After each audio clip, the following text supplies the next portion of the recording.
is a way love can win the day. And I know there'll come a time when love is all we lean upon. I know sometimes the hurt inside builds a wall of anger and pride.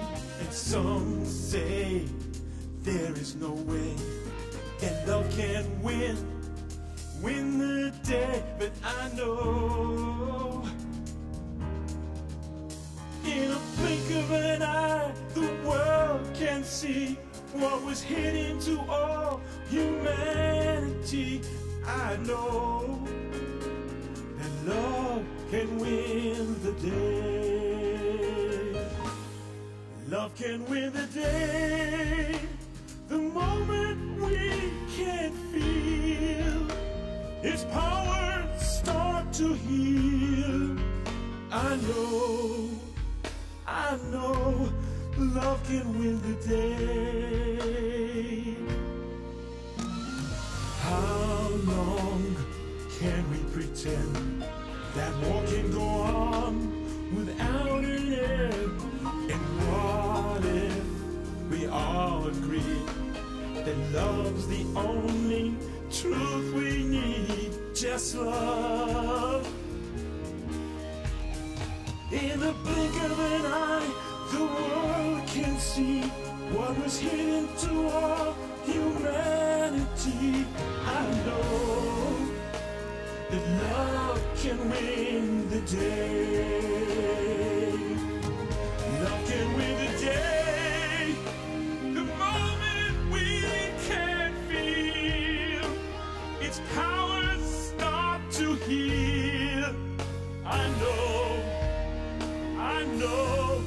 love can win the day.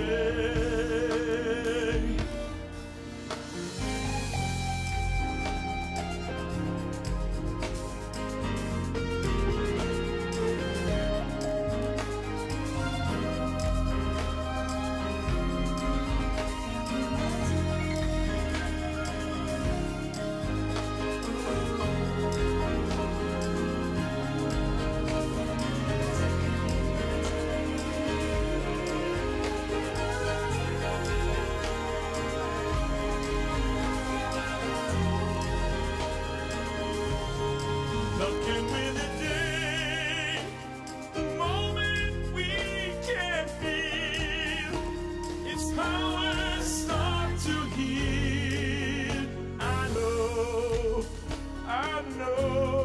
Love can win the day.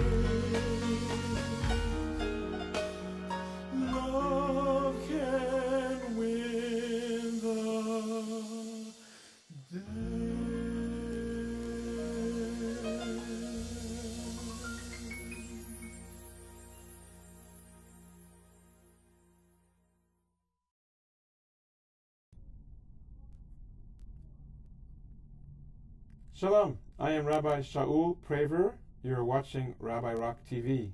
Bruchim Habayim, welcome. Today we have the great pleasure to have with us Rabbi Daniel Zucker from Congregation Temple Beth Shalom in Meapak. He is the founding chairman of Americans for Democracy in the Middle East. He has testified before the congressional committees and Senate committees, and has written extensively on the subject of Iran. He is an expert on all things having to do with Iran. Welcome, Rabbi Zucker. Thank you. Great to have you here once again. Pleasure. You gave some predictions last time, and you were right about the election in Iran. Please share with us what you had said at that last meeting and what you now see has happened. My prediction had been that despite the fact that Mousavi, one of the candidates, was leading in the polls, that ultimately there's really one person alone that has the vote in Iran, and that's the supreme leader, Ali Khamenei. And since Ali Khamenei wanted Ahmadinejad, and there's been extensive evidence that Ahmadinejad really lost by a 2-to-1 margin, as opposed to what was published, that he won by a 2-to-1 margin. But Ali Khamenei wanted Ahmadinejad, and that's why Ahmadinejad was just inaugurated for a second term this past Wednesday. How do we know that's true, that actually he lost by a 2-to-1 margin? One of the best indicators, along with the great amount of resistance and protest that has taken place, people immediately after the vote are saying, "Give me back my vote, was robbed," etc. But also, there's an Israeli commentator, Menashe Amir, who is himself originally from Iran, has been for years the principal commentator and ran the Persian desk of Kol Yisrael, and he has extensive contacts still in Iran today. And all of his evidence was that it was a 2-to-1 margin for Mousavi. And these are his evidence. What's the nature of his evidence? From polls, from contacts, and again the degree of protests and what that you could verifiable protests in the street. Right. Right. Okay. Now, once again, your organization, which you founded, is Americans for Democracy in the Middle East.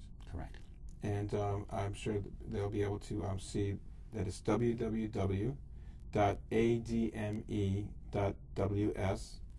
and you could find out a lot of information there. I welcome you all to visit Rabbi Zucker's website. You've also written extensively in the globalpolitician.com, internationalanalystnetwork.com, and in the americanchronicle.com. Correct. So that's where his writing can be found. And we're going to get some predictions as far as what will happen next, so hang in there. Now, let's take the very diabolical character Rav Sanjani, previous president of Iran, who lost his re-election to Ahmadinejad. There you go. There we go. And he made some recent statements that are very curious. Can you reflect on that? Okay. Ahmadinejad won the election in 2005 over Rav Sanjani, who was not the Iranian government does not allow a president to have more than 2 terms in a row, but then after a term out can run again. I see. Rav Sanjani,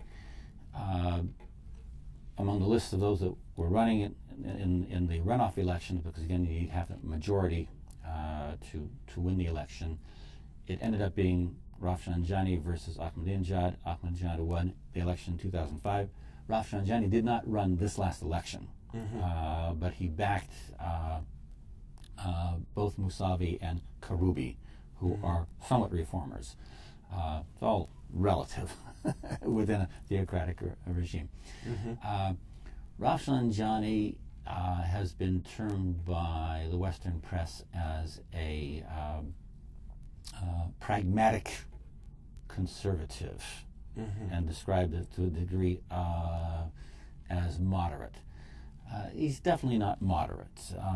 He probably will not leave Iran because there probably will be an indictment now out of Argentina, as there has been for Mohsen Rezai, one of the other candidates, for his participation in planning the AMIA bombing in Argentina. Yes.